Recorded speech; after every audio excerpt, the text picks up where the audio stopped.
All right, guys, so Fula with another video. Shout outs to the whole LDBC. Shout outs to the LDBC website where you can sign up for a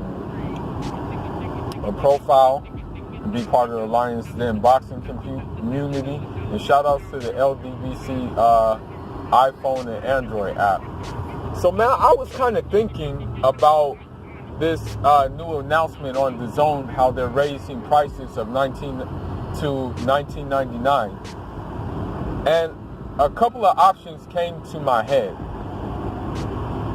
I was thinking that maybe option one is the fact that DAZN is doing so good that they were able to raise prices. Option two, DAZN doesn't have a big subscriber base. It is not doing so good over here, so they had no choice but to raise the prices. And I'm going to go with option two. The thing is about DAZN is, and I've said this in previous videos, it is a streaming service. People can stream fights on the internet. People can stream fights on the internet and play it on their TV from the internet. It's not like that hasn't been done before. Yeah, you probably will go through a little bit more trouble in doing that, but the fact of the matter is you can do it. That's as simple as that. Now, another thing about DAZN that I realized is that DAZN needs fighters more than these fighters need DAZN. The thing is about Deontay Wilder and that alleged $100 million deal for a couple of fights. Deontay Wilder's probably thinking, you know what, they're giving me a flat fee for these fights, not bad. But this guy's probably thinking, well, with the flat fee, that kind of limits my revenue stream. Because I can not only get a fee if I fight on Showtime or PBC or Fox, but I can also get revenue from pay-per-view. And so, he's probably thinking that, pay-per-view revenue is going to be more than a possible deal with DAZN. And I guarantee you that he went over and said, to Showtime or Fox, he's like, this is what they're offering me. Can you match it? Although it's not shown in the public, I'm pretty sure it was done. I'm pretty sure. Right? So, the thing is about DAZN, what they were trying to do, what DAZN was really trying to do, was they were trying to hold Anthony Joshua.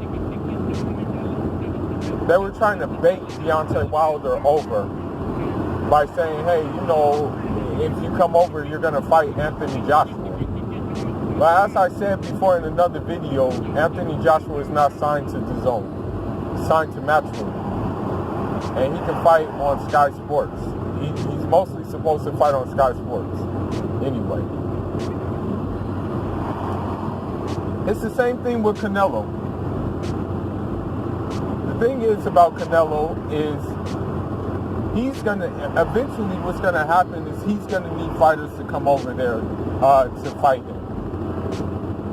Because at the end of the day, if he decides to stay at 160, he's going to run out of options. And I'm going to be quite frank with you. I don't think Canelo wants to fight Demetrius Andrade. I'm just going to be real with you because I think Canelo was thinking along the lines as, not many people know about Demetrius Andrade, so I really don't want to fight him. The Rocky Fielding thing was just because it was for an imaginary belt, and he wanted to collect the merit of being a multiple division champion. Although it's like a fake champion, he still just wanted that merit for whatever reason. So what's going to happen, probably even with Canelo, they're going to have to make a Jaime Munguia versus Canelo fight sometime in the near future, because they'll run out of options. And another thing too, I'm gonna be honest with you, man.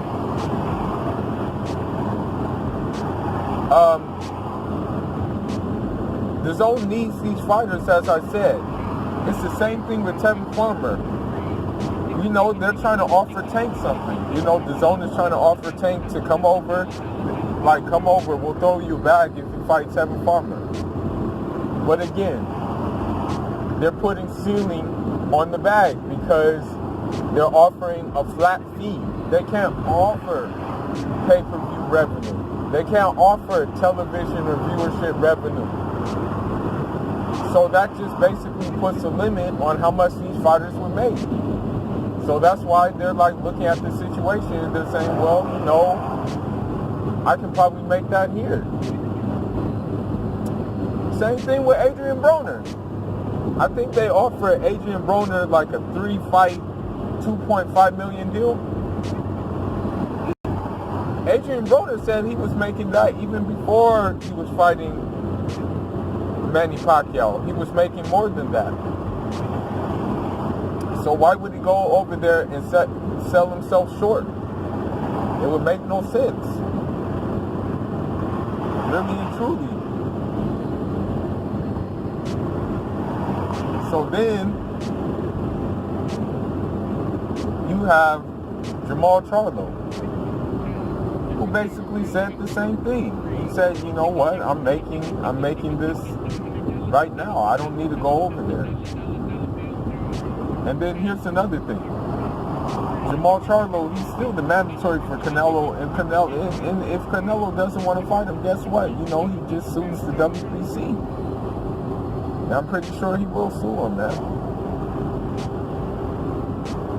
ESPN is the same. It's in the same predicament. Look, Bob Arum signed Tyson Fury in order to bait Deontay Wilder and Anthony Joshua over to ESPN. But, you know, Deontay Wilder and Anthony Joshua said, nah, I'm straight, man. I don't really want to sign for you guys. You know, granted, the pay-per-view revenue can be there, but, I mean, when you negotiate with Bob Arum, he wants everything. So that's why they probably didn't sign him. You know, at the end of the day, Deontay Wilder got options, bro. And Tyson Fury just cut his options short. You know, he just cut it real short. Because the way I look at it now, I don't even know if Tyson Fury has a dance partner for the upcoming fight day. They still keep on saying, you know, they say to be announced, man. So he's in a precarious situation right now. Because I'm pretty sure the guy he's fighting is going to be a nobody. You know, I can tell you that. I can almost guarantee that, man. And then here's another thing. Vasyl Lomachenko. I mean, honestly, Bob Arum, I'm going to tell you something. Bob Arum had to make a Tyson Fury versus Deontay Wilder #2. Bob Arum has to make a Vasily Lomachenko versus Mikey Garcia or Gervonta Davis. But here's the problem with that. Both of those guys are in the driver's seat. You know, they obviously have more options than Vasyl Lomachenko has. You know? So therefore, Bob Arum is in a rock and a hard place. It's the same thing with Terrence Crawford and Errol Spence. You know, everybody wants to see Errol Spence versus Terrence Crawford. But guess what? At the end of the day, I'm not going to lie. After that Mikey Garcia's fight, Errol Spence has more options now. Errol Spence, people want to fight Errol Spence because they know they're going to get a bag with it, and they know that they're going to get pay-per-view revenue. You know, if they decide to throw it on pay-per-view. So you have the likes of Sean Porter now being more vocal about this issue. Danny Garcia was popping fly, which means he's trying to target a fight with Spence. Now you have Manny Pacquiao, who said that, you know, he saw something in Spence as well. And so with this being said, you know, Terrence Crawford doesn't have that luxury. You know, there's nobody left for him to fight over at ESPN. I mean, the only guy that, I mean, they're even talking about a rematch of Benavidez, another fight with him and Benavidez. It's in talks after this Amir Khan fight. I mean, when you really think about it, Bob Arum says Al Heyman doesn't exist, but he's had to go get Al Heyman fighters for Terrence Crawford to fight. Amir Khan is represented by Al Heyman. So that's just what it is. But honestly, I think this DAZN is a sinking ship, because the way I look at it is this. Like, I heard on Sky, there was like an interview, and, you know, Eddie Hearn is now under a lot of pressure. Like, a lot of pressure, because what happened was, in the interview, it was like with a Sky Sports representative, and that Sky Sports representative said, you know, if Eddie Hearn doesn't pay attention to us, we're gonna be very disappointed.